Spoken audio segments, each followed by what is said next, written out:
ముందుగా ఈ అవకాశం ఇచ్చిన దేవుడికి, అయ్యగారికి, కూడి వచ్చిన మీ అందరికీ నా వందనాలు. ముందుగా కీర్తనలు చెప్పుకోే ముందు ఒక చిన్న ప్రార్థన చేసుకుందాం. హల్లెలూయా హల్లెలూయా, స్తుతి స్తుతి స్తుతి స్తుతి. మహిమగల దేవానికే వందనాలు యేసయ్యా. ఆకాశమందున దేవానికే స్తుతులు దేవా. ఆకాశముని సింహాసనము, భూమిని పాదపీఠమై ఉన్న దేవానికే వందనాలు యేసయ్యా. ప్రభువా యేసయ్య, మరి గడిచిన వారం నుంచి వారము వరకు యేసయ్య మమ్మల్ని అందరినీ యేసయ్య మీ రెక్కల కింద కాచి కాపాడినందుకే వందనాలు యేసయ్య. ప్రభువా, కోడి తన పిల్లలను తన రెక్కల కింద ఎలా అయితే కాచుకొనిద్దో దేవా, మమ్మల్ని అందరినీ మీ రెక్కల కింద కాచినందుకే నీకే స్తుతులు దేవ, స్తోత్రములు తండ్రి. ప్రభువా యేసయ్య, మరి నిన్ను ఆరాధించటానికే, నిన్ను స్తుతించటానికే యేసయ్య ఇంత గొప్ప సమయమునిచ్చినందుకే నీకే వందనాలు యేసయ్య. ప్రభువా, నేను వాక్యం చెప్తుండగా దేవా, నన్ను మీ నోటి బూరగా వాడుకోండి దేవా. ప్రభువా యేసయ్య, నన్ను మీ సిలువ చాటున వేసి మరుగుపరుచుకొని దేవా, నా ద్వారా యేసయ్య మీరు వాక్యం చెప్పమని కోరుచున్నాను దేవా. ప్రభువా యేసయ్య, ఎవరు కూడా వాక్యము విని వదిలిపెట్టకుండా దేవా, హృదయం అనే పలక మీద రాసుకొని యేసయ్య వారి జీవితాంతము దీనిని అనుసరించటానికే నీ కృపను దయచేయమని నేను కోరుచున్నాను దేవా. ప్రభువా, నీ వాక్యం చెప్తుండగా నీవు నాకు తోడుగా ఉండమని యేసయ్య, నీవే నాకు కృపను ఇవ్వమని నజరేయుడైన యేసుక్రీస్తు నామంలో అడిగి వేడుకుంటున్నాను తండ్రి. ఆమేన్ ఆమేన్. 64వ కీర్తన. 64వ కీర్తన ఎవరు రాశారంటే దావీదు రాసిన కీర్తన 64వ కీర్తన. అయితే ఇక్కడ దావీదు 64వ కీర్తనలో ఏమంటున్నాడంటే, దేవా, నేను మొరపెట్టగా నా మనవి ఆలకింపుము, శత్రు భయము నుండి నా ప్రాణమును కాపాడుము. ఇక్కడ దావీదు ఏం చెప్తున్నాడు? దేవా, నేను మొరపెట్టగా నన్ను ఎవరి నుంచి కాపాడమని చెప్తున్నాడు? దావీదు శత్రువుల నుంచి కాపాడమని చెప్తున్నాడు అనమాట. అయితే ఇక్కడ ఏంటంటే, ఎక్కువ శత్రువులు అనేవారు ఎవరికి ఉంటారంటే క్రిస్టియన్స్కే ఉంటారు. ఎవరికి ఎక్కువగా ఉంటారు? క్రిస్టియన్స్కే ఉంటారు. ఫ్రెండ్స్ తక్కువగా ఉంటారు, శత్రువులు ఎక్కువగా ఉంటారనమాట. అయితే ఇక్కడ ఏంటంటే దావీదు కూడా అదే చెప్తున్నాడు. ఎవరి నుంచి కాపాడమని చెప్తున్నాడు? శత్రువుల నుంచి కాపాడమని చెప్తున్నాడు అనమాట. అయితే మనం క్రిస్టియానిటీలో ఉండాలంటే మనం శత్రువుల్ని కలిగి ఉండాలి, ఫ్రెండ్స్ని ఉండకూడదు అనమాట. అయితే నెక్స్ట్ ఇక్కడ ఇంకొక 2వ వచనంలో ఏం చెప్తున్నాడంటే, కీడు చేయువారి కుట్ర నుండి, దుష్టక్రియలు చేయువారి అల్లరి నుండి నన్ను దాచుము. ఎవరి నుంచి దాచమని చెప్తున్నాడు దావీదు ఇక్కడ? కీడు చేయువారి కుట్ర నుండి, దుష్టక్రియలు చేయువారి అల్లరి నుండి నన్ను దాచుము. ఇక్కడ కీడు చేయువారి కుట్ర నుండి అంటే ఇక్కడ మన శత్రువులు ఎలా ఉంటారంటే మనతో మంచిగా మాట్లాడుతూనే ఉంటారు. ఎలా ఉంటారు మనకు తెలియదు అనమాట. వాళ్ళు అసలు శత్రువులు అని కూడా మనకు తెలియదు. ఎలా ఉంటారు? మంచిగా ఫ్రెండ్షిప్గానే ఉంటారు, మనతో మంచిగా మాట్లాడుతూనే ఉంటారు. కానీ ఏంటిది, వాళ్ళ కడుపులో మొత్తం ఏముంటుంది? మనం ఏమైనా డెవలప్ అయినా సరే, మనం ఏదైనా మంచి నేమ్ తెచ్చుకున్నా సరే, వాళ్ళు ఎలా ఉంటారు? వాళ్ళు అసలుకి దాన్ని డైజెస్ట్ చేసుకోలేరు అనమాట. అలా ఉంటారనమాట శత్రువులు. ఇంకా దీని ద్వారానే కాదు, మనం ఏమైనా సరే దేవుళ్ళో కొంచెం డెవలప్ అయినా సరే మన మీద అసూయ పెంచుకుంటారు. అలా ఎన్నో రకమైన కుట్రలు ఉంటాయి అన్నమాట. అయితే దావీదు ఇక్కడ ఏం చెప్తున్నాడంటే, వారి కీడు చేయు వారి కుట్రల నుండి, అలాంటి వారి నుండి నన్ను రక్షించు దేవా, వారి అల్లరి నుండి నన్ను దాచుము అనేసి చెప్తున్నారనమాట. అయితే మనం ఈ లోకంలో క్రిస్టియన్గా బ్రతకాలంటే మనకేంటిది? ఇవన్నీ సహజమే అనమాట. ఇవన్నీ మనం జయించడానికి, వారి కుట్రలు ఇవన్నీ తెలుసుకోవడానికి మన శక్తి మనకి సరిపోదన్నమాట. ఎందరో వారి కుట్రల ద్వారా కొంతమంది ఎందరో మనల్ని మోసం చేస్తూ ఉంటారు. అది చెప్తారు, ఇది చెప్తారు. బాయ్స్ అయితే గర్ల్స్కి మొత్తం మోసం చేస్తూ ఉంటారు. మళ్ళీ ఇంకా ఫ్రెండ్స్ కూడా అంతే మోసం చేస్తూ ఉంటారు. ఏంటి, వాళ్ళు మన దగ్గర నుంచి ఏదో తీసుకోవాలి, మనల్ని వాళ్ళు ఏంటంటే దేవుళ్ళలో నుంచి తప్పించడానికి వారు ఎన్నో చేస్తూ ఉంటారు. కానీ మనం వాటికి మాత్రం లొంగకూడదు. అలా లొంగకూడదంటే ఏంటిది? మన శక్తి సరిపోదన్నమాట. మనకి ఎవరి శక్తి కావాలి? దేవుని శక్తి కావాలి. దేవుని శక్తి ఉంటేనే మనం ఏంటిది, ఇలాంటి కుట్రల నుండి మనం బయటపడగలుగుతాం అన్నమాట. అయితే నెక్స్ట్ ఇంకా 3వ వచనంలో ఏం చెప్తున్నాడంటే దావీదు, ఒకడు కత్తికి పదును పెట్టినట్లు వారు తమ నాలుకలకు పదును పెట్టుదురు. ఇది తెలుసు కదా మనకి. ఏంటిది? మాట అనేది చాలా నొప్పి కలిగించిద్ది. దెబ్బ అనేది మాట నొప్పి కలిగించదు, కానీ ఏం కలిగించిద్ది? మాట అనేది నొప్పి కలిగించిద్ది. కాబట్టి ఒకళ్ళని మన మాటల ద్వారా బాధ పెట్టకూడదు అనమాట. అదేదో మనం ఇంట్లో అయినా సరే, బయట అయినా సరే తిడుతూ ఉంటారు. అలా తిట్టకూడదు. ఎందుకంటే మాట అనేది ఏంటిది? చాలా నొప్పి కలిగించేది కదా. దెబ్బ కొడితే అన్న మానిపోయిద్దేమో, కానీ మాట మాత్రం అదే మనకి గుచ్చుకుంటూ ఉంటుంది అనమాట. నాలుకతోటి అందరినీ ఒకరిని బాధ పెట్టే బదులు అదే నాలుకతోటి దేవుని వాక్యం చెప్తే ఎంత బాగుంటుంది. ఇక్కడ ఏంటిది? ఇంకా కత్తికి పదును పెట్టినట్లు వారు తమ నాలుకలకు పదును పెట్టుదురు. అదే నాలుకకు మనం పదును పెట్టుకొని పక్కన వారికి వాక్యం చెప్తే ఎలా ఉంటుందంటే చాలా బాగుంటుంది అనమాట. ఎప్పుడు మనం మనలోనే వాక్యం చెప్పుకునే బదులు ఇతరులకు కూడా దేవుని ప్రేమ చూపెట్టాలి కాబట్టి ఇతరులకు కూడా వాక్యం చెప్పాలి. మనం ఏంటంటే బయటకు వెళ్ళినప్పుడు అందరిలాగా సోదులు ముచ్చట్లు వేయకుండా మనం క్రైస్తవులై ఉన్నాం కాబట్టి దేవుని ప్రేమ రుచి మనకి తెలుసు కాబట్టి మనం కూడా ఏం చేయాలి, దేవుని ప్రేమ రుచిని ఇతరులకు కూడా తెలిసేటట్లు చేయాలన్నమాట.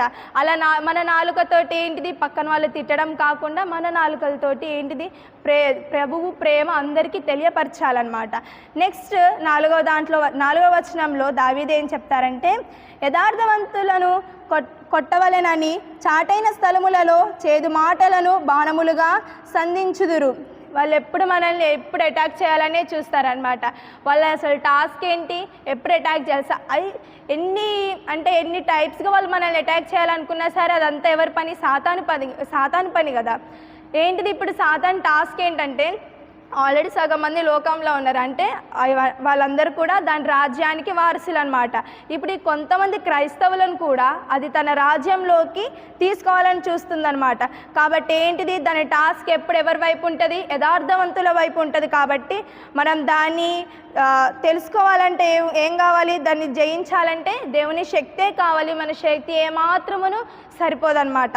అయితే 5వ వచనంలో దావీదు ఏమడుగుతాడంటే, వారు దురాలోచన దృఢపరుచుకొందురు, చాటుగా ఉరుల నొడ్డటకు యోచించుకొనుచు మనలను ఎవరు చూచెదరని చెప్పుకొందురు. ఇక్కడ ఏంటంటే వాళ్ళకి ఏ భయం కూడా వాళ్ళకి లేదు.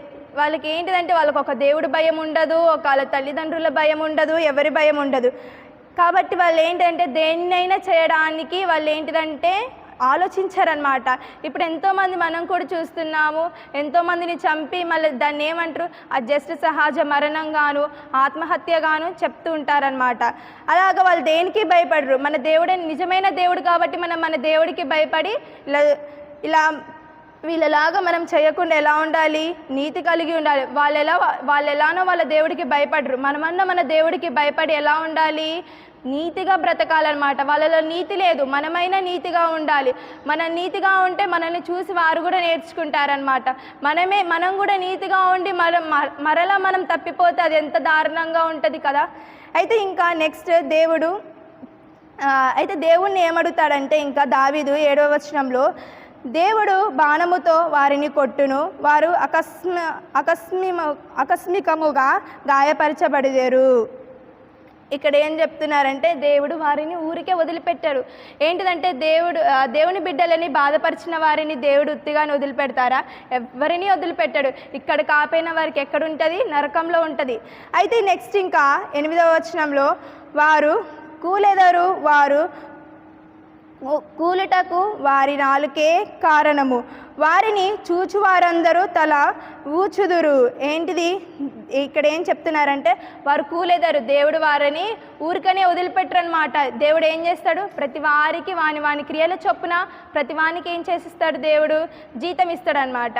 అయితే మనం ఫస్ట్ ఏంటిదంటే మన జీవితంలో దేవునికి కార్యాలు చేయడానికి మనం ఫస్ట్ స్థలం ఇవ్వాలి.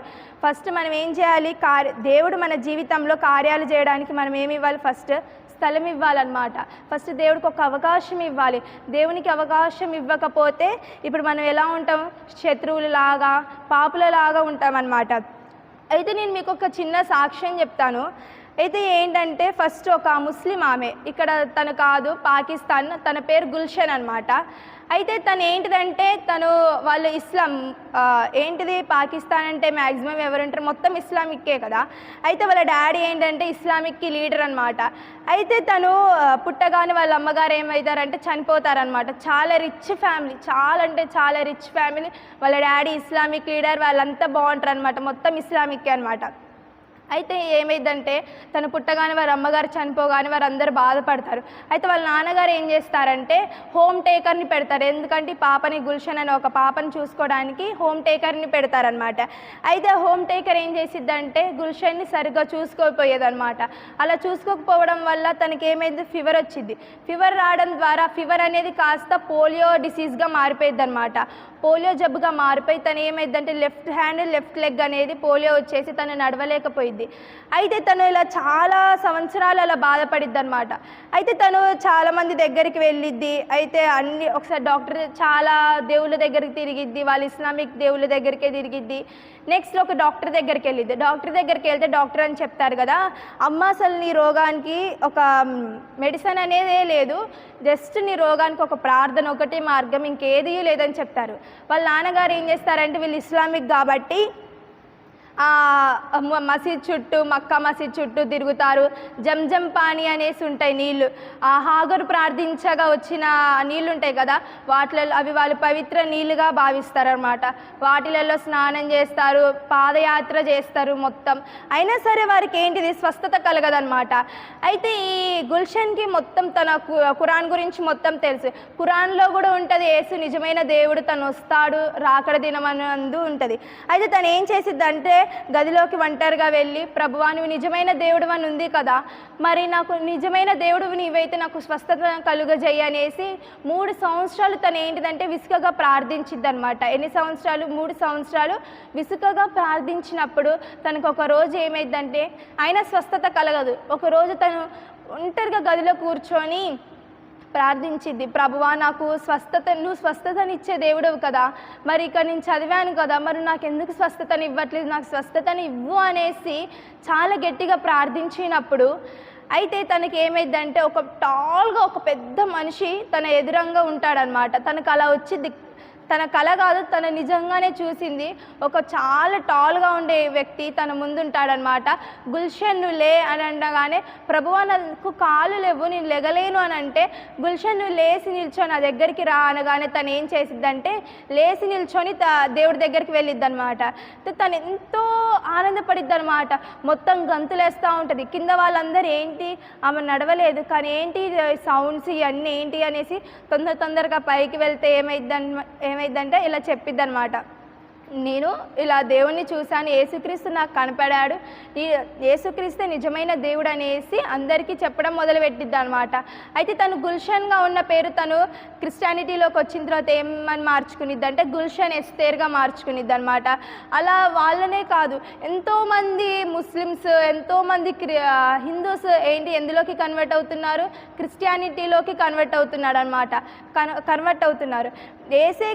ఏసే నిజమైన దేవుడు అని ఎందరో తెలుసుకుంటున్నారు, కానీ తెలుసుకునేదాకా ఈ లోకం వారిని ఉంచట్లేదన్నమాట. ఎన్నో పాస్టర్స్ని ఎన్నో హత్యలు చేసి చంపేస్తున్నారు. కాబట్టి మన సాధ్యమైనంత వరకు ఏం చేయాలంటే మన ఇతరులను మార్చడానికి ప్రయత్నించాలి. ఎప్పుడు వారితో ఏదో పక్కన వారి గురించి మాట్లాడే బదులు దేవుని మాటలు చెప్పాలన్నమాట. అయితే ఇక్కడ ఏమంటారంటే, దావీదు 10వ వచనంలో దేవుడికి ఏమని మొరపెడతాడంటే, నీతిమంతులు యెహోవాను బట్టి సంతోషించుచు ఆయన శరణ జోచెదరు, యథార్థ హృదయులందరూ అతిశీలుదురు. ఇక్కడ ఏంటిదంటే నీతిమంతులు ఎవరిని బట్టి? యెహోవాను బట్టి సంతోషించెదరన్నమాట. అయితే లోకులు దేని బట్టి సంతోషిస్తారు? సినిమా పాటల్ని బట్టి, డీజే పాటల్ని బట్టి సంతోషిస్తారు. మనం ఎవరిని బట్టి సంతోషించాలి? యెహోవాను బట్టి సంతోషించాలన్నమాట. అదే నిజమైన క్రైస్తవుడికి ఉండే లక్షణం అన్నమాట. ఈ చిన్న వాక్యమును దేవుడు దీవించును గాక. ఆమేన్.